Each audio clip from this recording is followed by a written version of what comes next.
older.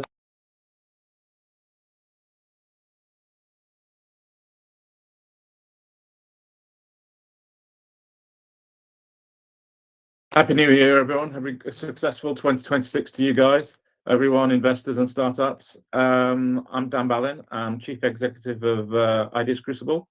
I'm a angel investor. I'm on the board of a VC. My Ideas Crucible capital raises for tech startups, usually a lot of deep tech, med tech, AI, cyber, B2B SaaS. We do most things, a few things we don't tend to do too much of. We do a lot of typically late pre-seed, typically when there's MVP, but we'll go up to, we do seed, Series A, seed plus, we do a lot of seed plus, Series A and A plus as well. Yeah, that's us.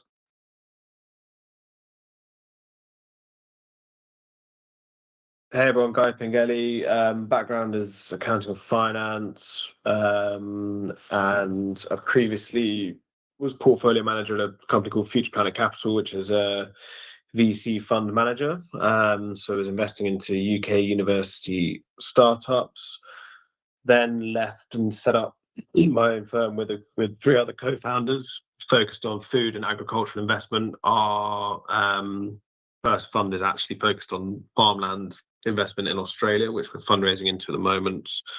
Brought in some cornerstone investment at the back end of last year. But also building out Varesco, so kind of viewing things from a entrepreneurial point of view. So I've sort of worked both sides of it now. So yeah, happy to take any questions.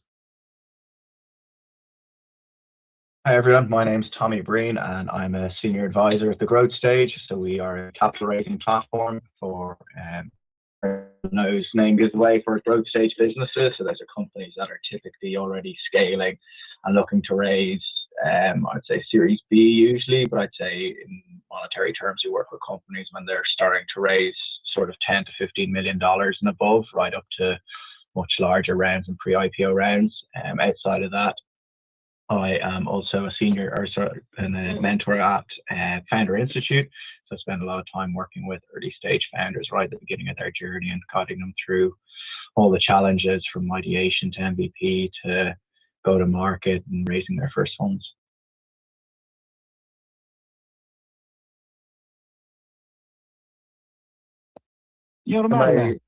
Am I the last one? Yes. I couldn't realize how many I was waiting for. Good afternoon, everyone, or good morning. Alessandro. I wear several hats. I am joining this call my capacity as an investor, angel investor, as well as co-founder and CEO of Ethical Fin. I'm also involved with other businesses and activities, but my main focus is on supporting founders on their growth and fundraising journey. Mostly focus on innovation that is both scalable and highly impactful to promote sustainability, so addressing significant, especially environmental issues, but also supporting entrepreneurs which are purpose-driven and therefore also changing and addressing societal issues. We are focused on typically clean tech and food tech ventures, also been involved in education and future work, typically supporting institutional grade raises, so Series A and beyond. Our sweet spot is really Series A and Series B, raising between, I would say, 5 and 30 million pounds. And, being investors myself and some of my colleagues, that means that, we can really bring a lot of expertise in the process, as well as skin in the game for investors that decide to invest, because we typically tend to also co-invest in the best companies that we work with. Thank you.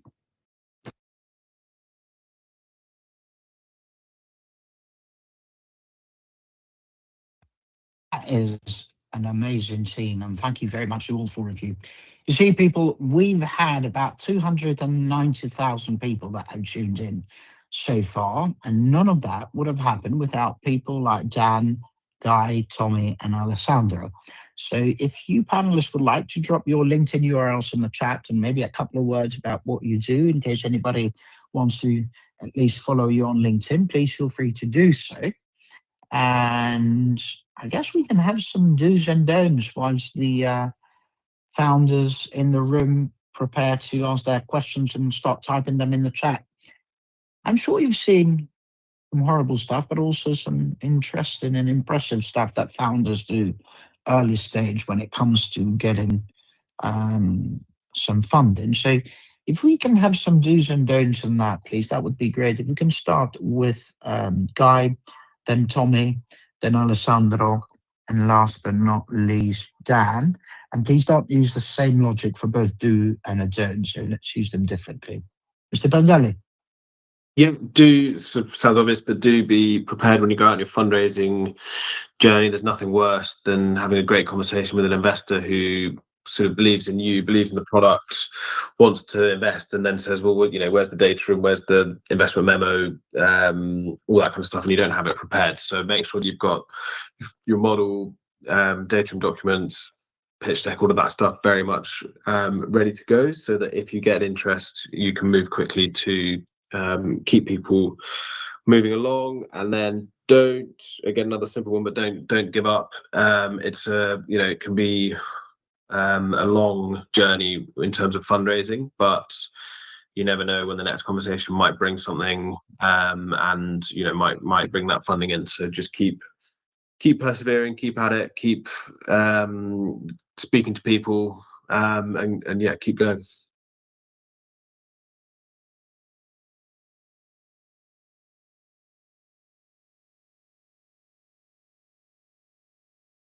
Is that next, Anton? Mr. Breen. So it's Guy, Sorry, apologies. Alessandro, and last but not least, Dan. Yeah, so the do, I would say, is always very important, is when you're going to raise money, making sure you're targeting the right investors.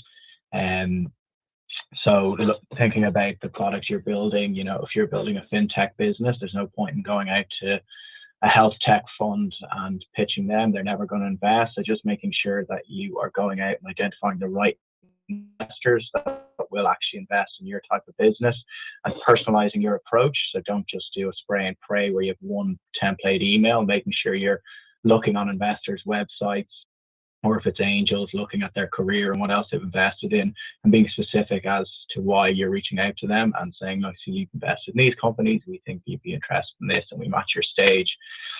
So it is a bit of work. You got to do that. One don't, I would say, this is probably quite specific at the moment, but you know, and I understand why, because it's tough from a founder perspective at the moment, but a lot of companies at early stages putting AI into the deck, even though they're not really an AI business, they may be using AI or some sort of AI feature in their product where they're maybe using just a ChatGPT API to do it, but then wanting to try and shape themselves like a real AI business to get investor attention. I appreciate why you do that, but you just got to be careful, because investors know pretty quickly whether you're really AI or not, and it can be misleading. So, you know, whilst it can be tough to get attention, just try not to be too misleading with AI you're using, if you are using it and you're not really an AI business. Yeah, I'm gonna go next. So on the do's, I think, you know, building up on what has been already said, I see a lot of founders really overlooking, you know, their research in terms of understanding their market, understanding their clients, understanding their competition. So my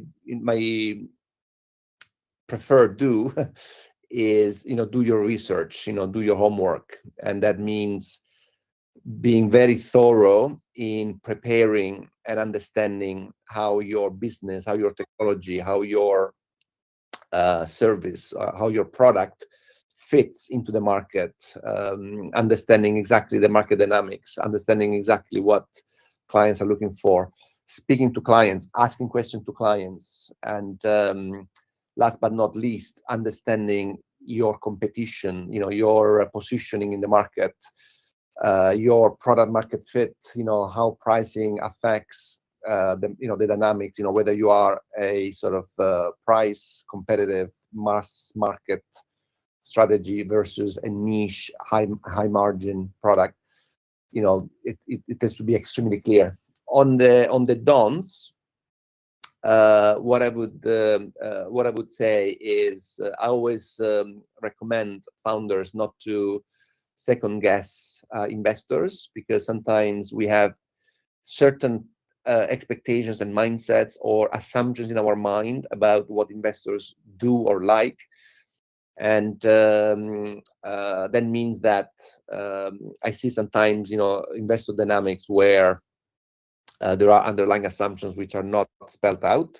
So don't second guess what investors are looking for. Ask questions and make sure that you create as much as possible a level playing field with investors, because you need their money, but at the end of the day, you pick the investors that you want to join in your journey. I'll stop there. You, Dan? So in terms of do's and don'ts, maybe I can summarize it in this kind of narrative that I occasionally give. To me, organizing an investment raise is a bit like being a wedding planner at the end of the day. You've got your guests there that are the investors, and you've got to make sure they've got all the appropriate invites out and you're able to respond to them. You've got your wedding couple, who is your team, the founders. You've got to make sure they're committed and they're joined up and they're clear and they're really speaking off the same spreadsheet or hymn sheet, as the case may be, at the end of the day.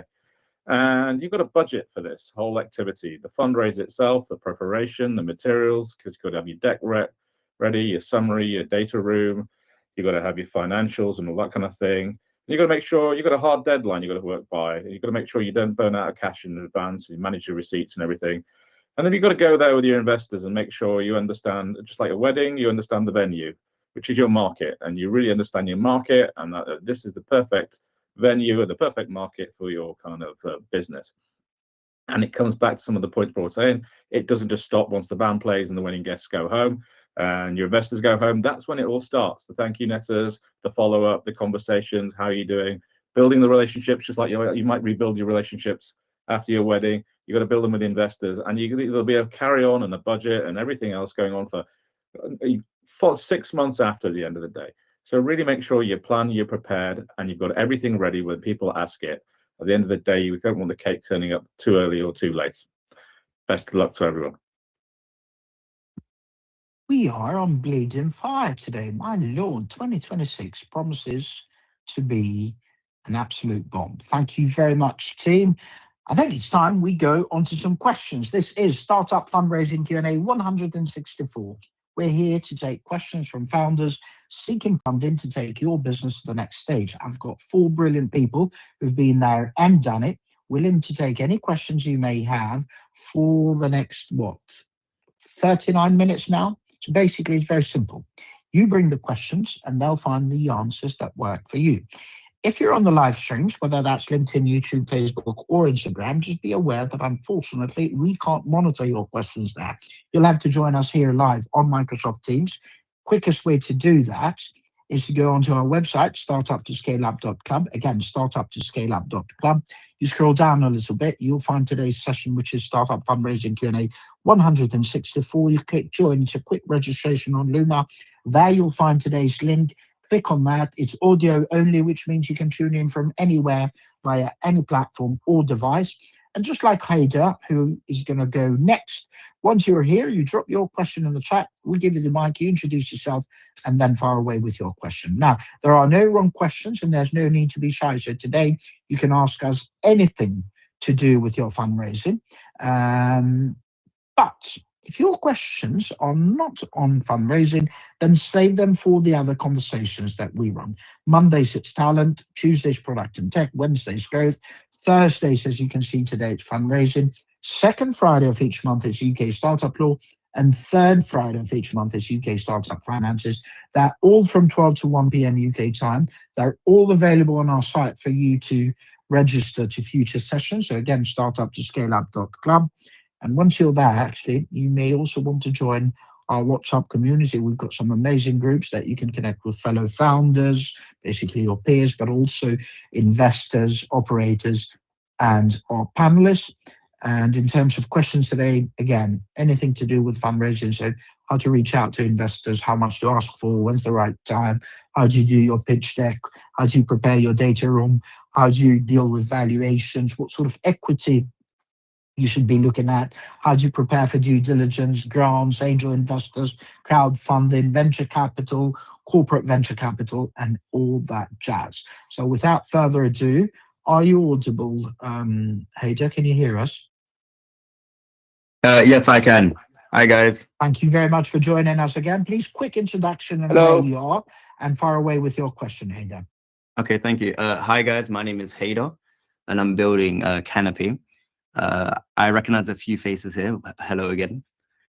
Essentially, Canopy is we're turning every digital payment into repeat business. So it was a B2B2C business where we're digitalizing receipts and loyalties for UK SMEs, where consumers link their card once and every purchase is with a partner store automatically delivers both digital receipts and stamps to their app with zero friction. And for merchants, we produce digital receipts and loyalties and provide them with the analytics based upon what their consumers have purchased. All that within a 5-minute setup into their POS's infrastructure. All right. So with that being said, I've had some asks from VCs asking about the deck and wanting to chat, but I'm not actively raising yet. So my question was, what was the best way to keep them warm during the build phase without being annoying? That is an amazing question and a great point to be at, Hader. Thank you very much for joining us again. Well done on what you've sorted out so far. If we can take about a minute each and not more, please, team, that would be great. So we'll now go on to Tommy, Alessandro, Dan, and last but not least, Guy. How would you advise Hader goes about this? Yeah, so as Anton said, you're obviously in a great place, and it's good to have you back on again. I would say, like, obviously you don't want to have conversations where they're asking you to go through your pitch like you're actually fundraising. If they're keen to just chat to you for like 10 minutes to meet you as a founder and kind of understand where you're at, like, I wouldn't necessarily shy away from having a call, but I also understand you don't want them to think that this is your one shot at a pitch and risk losing it. But I would be just candid and say, look, you know, we're planning to go live in a month or so. It's probably worth waiting till then when we have everything together for that. But in the meantime, you can just give them an update. And something I suggest to founders on here and regularly is, when you're not fundraising, you should still be connecting with investors and reaching out to them and say, hey, I'm not fundraising, but would love to just keep you updated on our traction over time. And I would say to them, in that case, you often every quarter you'll say, here's our KPIs, whatever important for your business, and say, you know, in the last quarter we hit these numbers, and say for the next quarter our target is this. And then after that you come back and the investor gets a build up over time of, are you hitting your KPIs? If not, why? And then what the next ones are. So you could do that just on a monthly basis. So you could just say, look, this is where we're at. Give them a few key highlights in your KPIs, whatever number of users or traction in terms of your potential B2B partners, where you're at, and say, this month, this is what we're planning to do. And whenever we come to fundraising, we're hoping to be at this stage, and maybe just send them a few warm emails over like every, 2 weeks at most, or maybe every like 4 weeks until you're ready. And that'll at least keep them warm on what you're doing, and actually show that whilst you're building up to fundraise, every VC will know how time consuming that is. But if they can see over this period while you're preparing everything, you're actually still growing the business, hitting KPIs, and managing to actually run that simultaneously, it'll be good signals as well. So like, it is a tricky balance, but as I say, if you're at a networking event and you're not fundraising, you're not going to, if an investor introduces themselves, you're not going to say, no, I'm not talking to you because I'm not fundraising, I'll talk to you next month. You're going to talk to them on the spot and just give them some high level stuff. So if they're quite keen to speak, you don't want to obviously shy them away. So I wouldn't say don't absolutely not speak to them, but make sure in advance of any call you do have, it's very clear that this is not you pitching, but you're happy to just give them a feel for you and the business. Hope that helps, but I'm sure the others will have some good points as well. That definitely did help. Thank you. Absolute gold, although a bit longer than a minute. let's see if Alessandro Yeah, I and think then Tommy Dan covered. and then Guy can stick to about a minute. Take it away. Well, Tommy covered a lot of topics, so I think it's we can be shorter on our side. Excellent insights, Tommy, for sure.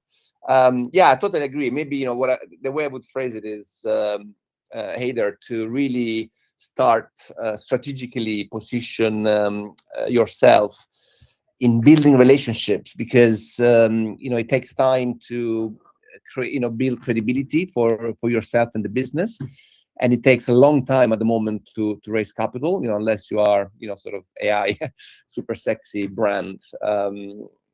So what I'm saying is, I would think that it's actually worth investing the time to start working on your materials and start building your pipeline of conversations. And so even though you're not actively fundraising, I see that the most effective CEOs in raising capital are those which start early, you know, much earlier than when they need that, you know, to raise the capital, and build the relationships over time, exactly as Tommy said.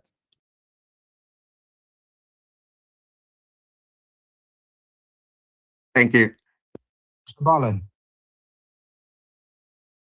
Dan? Have we lost Dan? Dan, can you hear us, buddy? I think we might have. Jeez. Okay. Let's go to Dan. Can you hear me? I mean, sorry. Please jump in, Anton. Yes, you can, Guy. Go for it. Yeah, I think that the guys have shared a very good suggestions. I'd say just a couple of things. Like, if you've got investors coming to you before you've even started fundraising, that's a great position to be in. I think the cadence of Tommy's sort of send a soft, you know, gentle email every couple weeks to 4 weeks is good.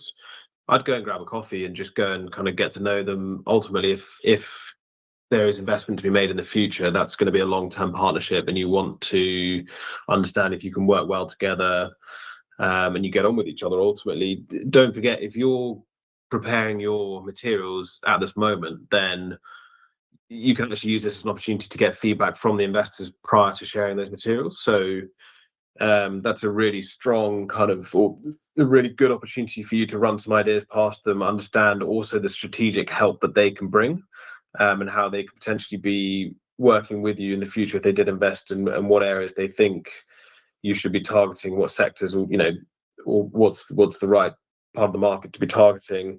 So yeah, I'd go and grab a coffee, have a good chat, and then the only thing I'd say is, if you share a date of, we're expecting to have everything ready for this date, try not to miss it by too much, or ideally get them the materials before that date, just kind of, you know, not kind of screw them over, as it were.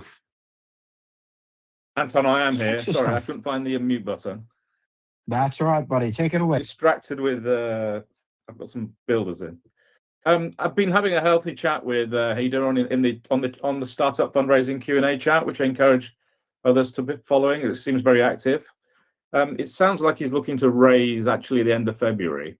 So I've been saying, I mean, to my view, when you're doing a fundraise, you need a good 2-3 months to plan for it. Get your deck ready, get your financial model, your one-pager, your data room, do a bit of pitch practice, all that kind of stuff. Really, so in some ways, you should be planning for all this now if you're doing it end of February. I mean, don't worry, it's not too late, or maybe push back your fundraise to March if you can. It's a common mistake. People don't realize the run up to actually being fully ready can be quite a lengthy process. Pitch decks always take longer than you expected. They're never perfect.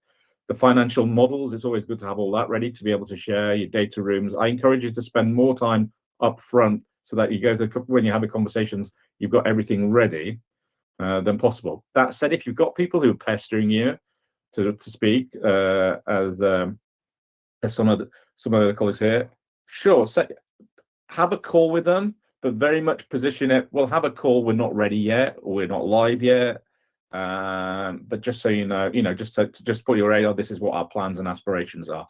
But they often turn in those calls to asking you other questions. What's your valuation going to be? What your financial instrument? And if you haven't thought that through, it might be a missed opportunity. So certainly capture their details and say, my view is often say, can we schedule something in for, you know, February or March or something? Make sure it's on their radar when we're a little bit lined up. That's how I would do it. Thank you very much. Hader, can I ask you, what kind of people are these people that have reached out? Are they VCs, angels? What sort of people are we talking about?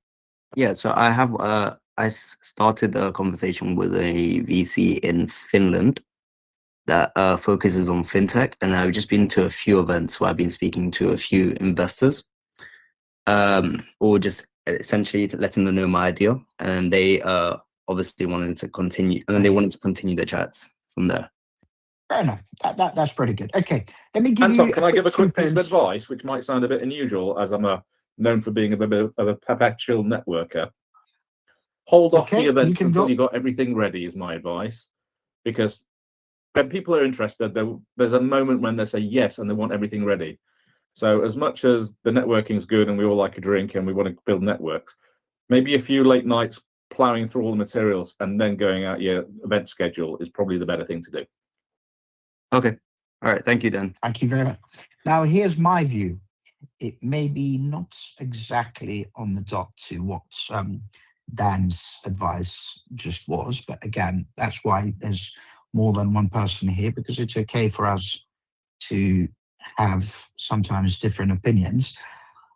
One of the first things I've learned when exposed to the investment world, Hader, is that if you ask an investor for advice, if you ask an investor for money, you may get advice. And if you ask an investor for advice, you may even get money. There is nothing wrong starting conversations as early as you possibly can, but as all the specialists here have told you today, tell them, be upfront that, you know, you're not ready yet. But, you know, I'd love to pick your brain on where we are, and, you know, whatever advice you can give me is very much welcome. That's one. Two, the status quo used to be 6 months from literally day one that you start reaching out to investors to the point that you get a term sheet. I think that has gone even further now. We're pretty much more often than not looking at 9 to 12 months, sometime even longer than that. So there is nothing wrong with reaching out and speaking to investors, keeping in touch with them.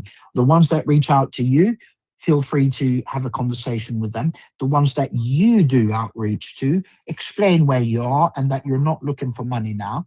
But a good thing to do is send people emails. I get emails from various startups every month, sometimes a bit rarer than that. But there's nothing wrong with keeping people in the loop and saying, this is where we are, this is what we've achieved so far.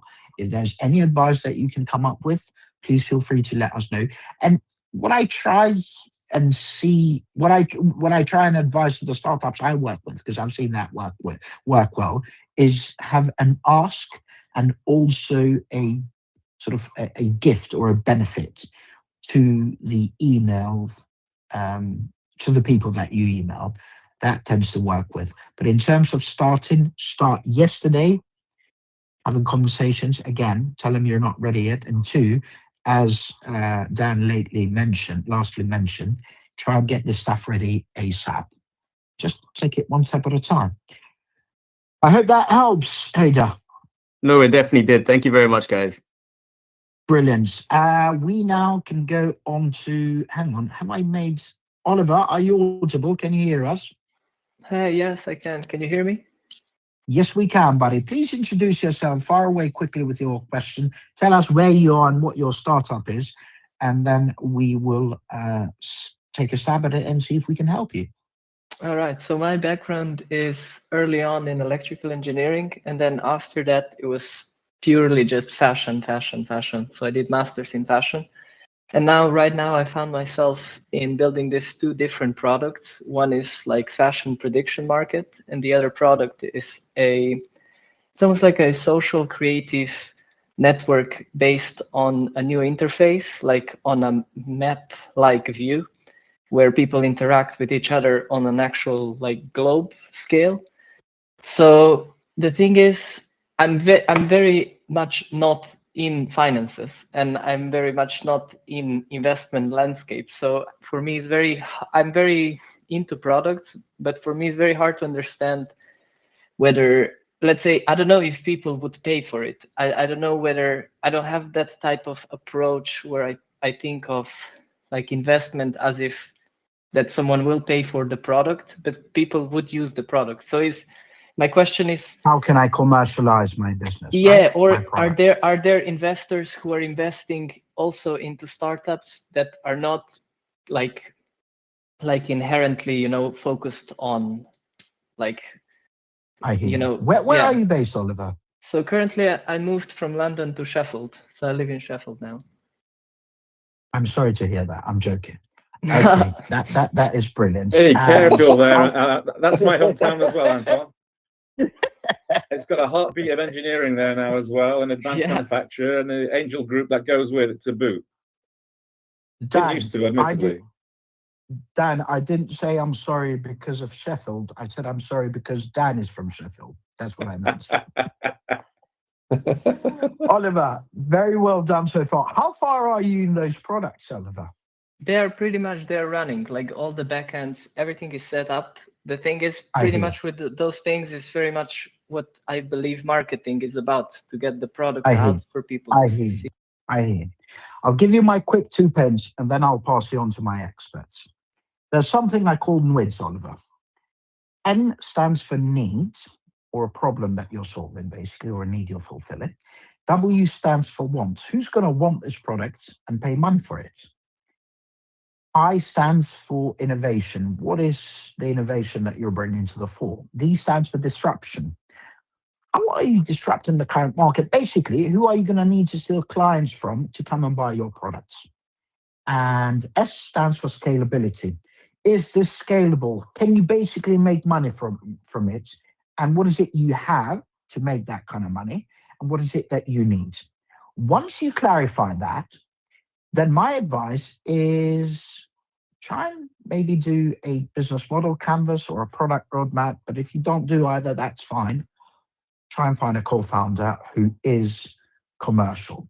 There's a few ways you can go about it. The best co-founders in life are people you've worked with and dealt with before. But if you don't have that, then you've got 2 avenues. One, I like the idea of reaching out to people who've been in similar businesses before. They've recently exited. That means they've got money, they've got knowledge, they've got connections. Or you can simply go to people that are in that business, initially reach out to them for advice. And if you see that there's chemistry, then kind of try and bring them as co-founders. And then there's the other route. And this can be quite good. You've got quite a few accelerators out there. You said you're in Sheffield. There's some good university incubators / labs there. And a lot of them do founder finding or founder matching. Or you have the likes of Entrepreneur First, you have the likes of Tech UK, Tech Nation, and so on. That's what I would focus on. Find a co-founder and see how you can get to the next stage. But let's now listen to the experts. We'll start with Alessandro, then Dan, then Guy, and last but not least, Tommy. And please, let's try and keep it to 1 minute, team. Alessandro? Yes, Anton, I agree with your initial thoughts, to be honest. Oliver, I would really recommend that you try and, I mean, of course, you know, it depends what you want to do with your life, but I'm assuming you are an entrepreneur and you want to build a business. And so in order to do that, you know, with humility, you know, because you are aware of your weaknesses, which is, I think, a great starting point, you should really try and find those competencies and bring them into the business. And that can be a co-founder, it can be going through an incubation project, it can be, you know, looking for resources out there to help you in the journey. But if this is something that, you know, you don't even want to learn yourself, so definitely either hiring a partner, a co-founder, or if you manage to raise capital or have, you know, revenues, hiring those skills inside, that would be great. You might even want, you know, you might even be able to find fractional senior, you know, C-level marketing or finance professionals that can come in, bring that expertise for let's say 1 or 2 days a week initially, so that you don't have to commit a lot to that process. But finding the way that works best for you, I think it really makes sense to build the business in a viable way. Thank you, Alessandro. Dan? I think that was sound advice by Alexandra. I would bring someone in. If you're gonna be raising capital at any one point, you've got to make sure it's commercially focused at the end of the day, even if it's not your area. And you probably need to not just find someone who can support you on that, but you're probably going to have to take the learning curve of actually learning some of this yourself at the end of the day. You're not going to get people just to do this on sort of impact investment. It sounds a very interesting area, what you're trying to do. The more money commercial you are, the more money you will have to explore your own creativity and be able to make a difference in the world. So don't just think of it, it's not about money being the means to the end for a rich house. It's about growing something that can make a difference on the world, particularly in a sector like yours. So I'd bring someone in with this experience to really understand the downstream route. Even before you go on the whole journey of the investors, which we came up in the previous question, I would figure out on a commercialization model. And I think you need an expert in that. And they don't always come cheap if they're really good, or maybe you can do it for equity as well. Sounds like to me you've got quite a lot on your plate. So actually bringing someone in as a co-founder might be your best option. Thank you, Dan. Also, Innovate UK can be quite helpful, by the way, Oliver. I think we said Guy and then Tommy, didn't we? Guy? I don't know if there's much more I can add beyond what the guys have said. It's been really interesting, but I think the patience might be key here in terms of just sort of nailing down what that commercial story looks like, and whether you just need to take a bit more time to develop that. Sometimes these things take years to develop, so it's not like a sector. We've mentioned AI already. It's good, it's not where speed there is actually mission critical. You can kind of develop these thoughts over time, and the benefit of that is that if you go out too early and speak to really interesting people and investors and don't quite get it right, it can be quite difficult to then kind of regroup and get them interested again in the future. Thank you, Guy. Tommy? Yeah, I think what Guy just said there about trying to figure out what that commercial model looks like is pretty important for going after certainly like VC money at some point. I'm not sorry, it's only at the door, so I'm not sure if some of this is covered, but I'll be quick. I think, thinking about in the fashion space, looking at, trying to identify some people that have been successful either in fashion tech or, fashion itself, or people that are other people in creative spaces that could be interested in this, and trying to see if you can approach them on LinkedIn for just initial coffee chats and meetings. Some people that could eventually become angel investors could be interesting. And just trying to figure out with, there's like 5 coding tools like Replit or Lovable, seeing what versions of MVPs you can build and test that's really cheap to actually get up and running as web apps, to at least just kind of figure out for yourself how people, build the different features one at a time and get people to use them, just to see how they engage with them, what they like, and that'll give you a better idea of what people really want, what they'll actually use, and that'll kind of focus the business a bit more, and that'll help you also develop that commercial model over time, because you'll build the things that people actually want, and then it might be easier to monetize them either through the actual users or potentially advertisers over time. Thank you very much, Tommy. Yeah. Oliver, if you want to reach out to me, I've just put my LinkedIn. I'm happy to try and find 20 minutes and see if there's any direction I can point you in that might be helpful. Feel free to do that. And hope you found it helpful, and best of luck. Yeah, wow, please do join us again. Thank you so much. Thank you. Really good. You're welcome. Now, I know I'm going to mess this up, and I'm sorry, but please do correct me. How do you pronounce this? Is it Zubiao, Zubai? How do you pronounce this? Are you audible? Yes. Hi, it's Zubiao. Thank you. Zubiao. Thank you very much. Please introduce yourself. Tell us where you are and what your question and startup are. No problem. So thank you, Anton, and thank you, Alan, panelists. My name is Zubiao. I currently living in London, and I'm working for a telecom company, but I do have a startup idea and then in actually doing it. So I and my other teammates, my friends, we have like 4 or 5 people.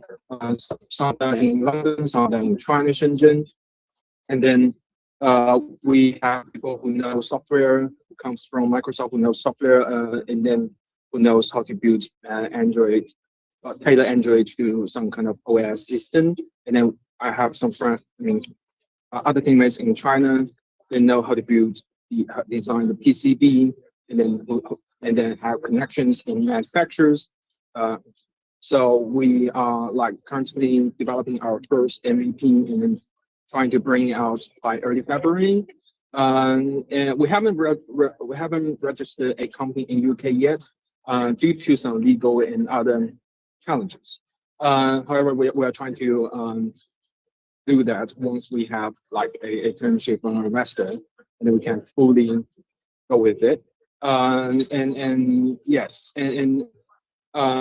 yeah, the point is, I haven't mentioned it yet. So my question is about like, because we are trying to build AI glasses that's focused on tourism, that's aimed to provide the AI-enabled assistance for tourists in their like tour in London, like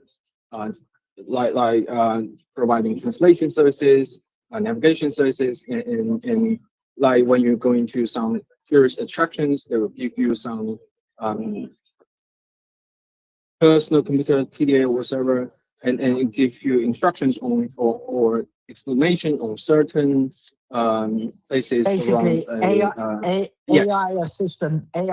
AI assistant glasses that you're thinking to start focusing initially on tourism. Is that right, Zubia? Yes, thank you, Antoine. Yes, so yes, yeah, really big one sentence. That's how we're trying to build the AI glasses or AI headsets that's providing and your question people, is tourists as AI assistant. Yes. My question is how should we approach the UK investors, especially like Dan also said that it's hard across the world for founders to find the investors investing in hardware. However, we're not like really into hardware. We are more like software and hardware design because we are not responsible manufacturing. We will look for OEMs to manufacture those glasses for us. So yes, I see. How do you go about approaching investors? Okay, I'll give you my quick 2 pence, then pass it on to the specialist here. Unless it's something, so have you done any research in terms of how much it'll cost you per unit and all that stuff? And is there any differentiation from what's out there in the market? What can you tell us? So yes, so we've done a little bit of research on this. So the conclusion is we could build up a headset ourselves with a lower cost than our competitors, because we use a little bit different hardware design and the how lower?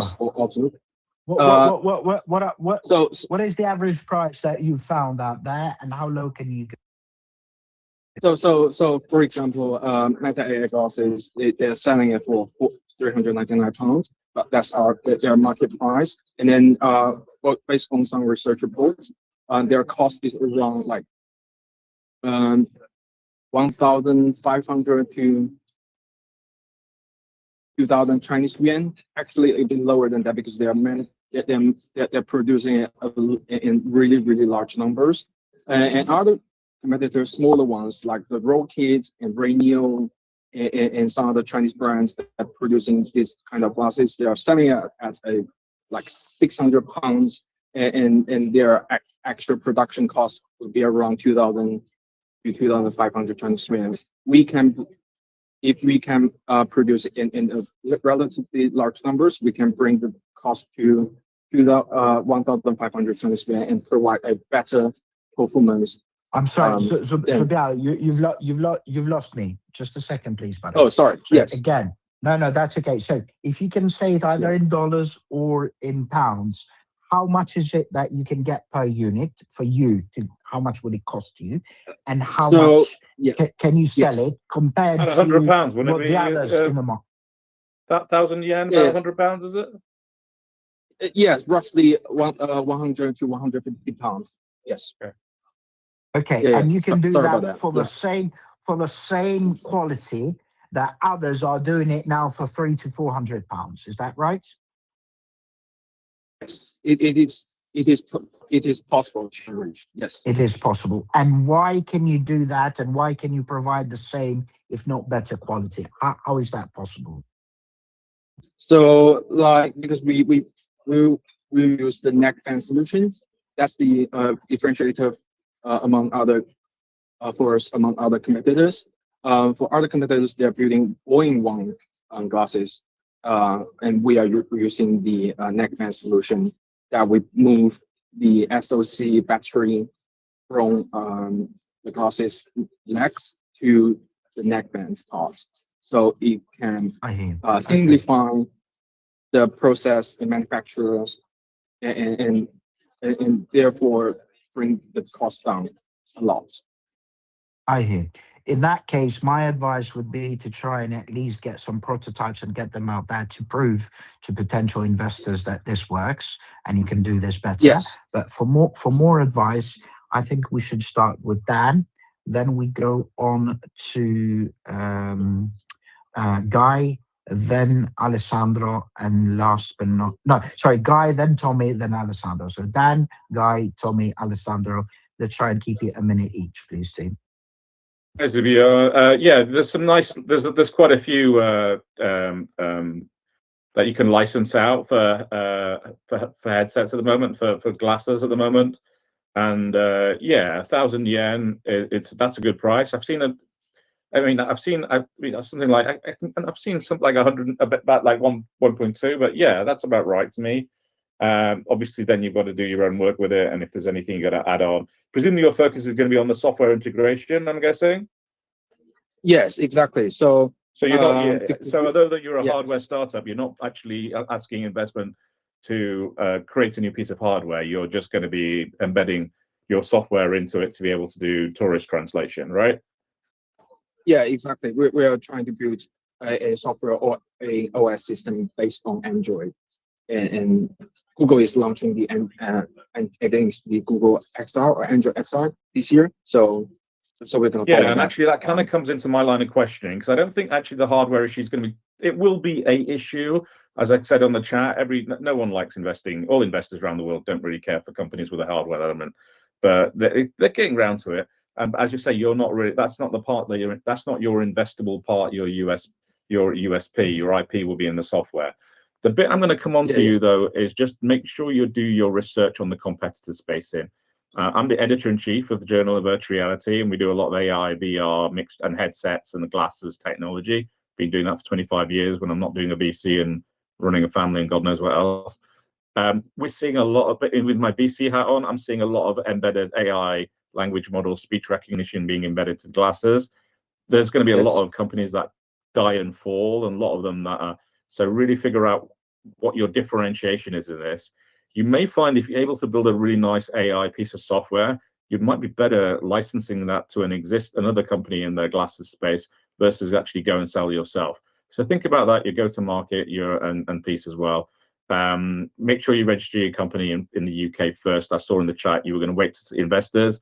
Investors will only take you serious once you've registered somewhere, whether it be here or Delaware or something. I could reach out to me directly, either on the email I put or dan@ideascrucible.com. It's an area right in my space, so wheelhouse. So please, happy to chat. Thank you so much, Dan. Thank you very much, Dan. I'll reach out to you later. Yes. Thank you, Guy, Tommy, and Alessandro, please. Dan just made my exact point about the defensibility of what you're up to, because just looking through the description you provided, like you're using AI models like ChatGPT and Gemini, but what's stopping anyone from just kind of doing the same thing as you're doing? And it sounds like from what Dan was saying that there are a few companies also looking in this space, so that's going to be a big question for those investors. The other thing I was also going to say, which Dan said, is the registration. So it's a little bit confusing as to if you have a Chinese company and then you're going to register a UK company, where the funds coming into, Are the funds repatriated out of the UK back into China? Are there, currency controls, restriction on movement of cash, all that kind of thing? Are you just using the funds within the UK? But then I think investors will want to know, what's the relationship between the two companies? Why have you not just got one company that can basically be selling worldwide? And again, if you're doing manufacturing in China and kind of operations in the UK, fine, but then what's the relationship between the two companies? All that kind of stuff. So I think that needs a bit more working out, because that, your typical kind of VC investment is you invest in one company and off you go, and then if it develops into a conglomerate in the future, then fantastic, but that's for the future basically. So I'd get the structure and the ops very much nailed down before you start those investor conversations. Anton, I've got to jump, I've got a 1 o'clock, but cheers mate, I'll catch you soon. No, that's right, that's spot on, Brian. Thank you for that. And yes, Brian, there's also a national security investment guideline and framework that came into effect, I think, about a year ago. And investing in Chinese entities, it's something that you really need to look into. I think we go to Tommy, and I know Alessandro needs to go as well, but let's see, Tommy. Yeah, the guys have covered quite a bit already, so don't want to go back over that. I would say Dan's point that you're not a true hardware startup, but it will still, the fact that you have to sell hardware, there still will be a number of VCs just don't want to be in anything that's not just completely sort of software, but it should kind of land you somewhere in the middle between needing pure hardware investors and just regular SaaS investors. So it should give you a slightly wider pool. Just the specifics about actual investors, I would just have ask ChatGPT. I did it quickly while you're getting other answers there about successful UK hardware startups, and that's a good way to go about finding them and who their investors were to uncover them. I mean, there's even one I came across called, I think it was Wave Optics, that was bought by Snap for $500 million a few years ago, and IP Group invested them. So, there are investors in hardware companies in the UK. IP Group is one of them. And I would just do a bit of research on other hardware startups and look at who's invested in those over the year, and that should put together an initial list of potential investors for you anyway.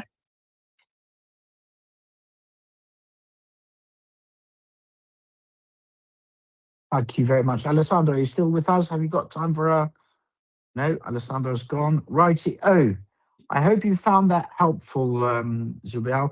By the way, there's a lady called Asha Easton. She works for Innovate UK, Zubair, and she is in charge of or one of the leaders of their immersive tech side of things.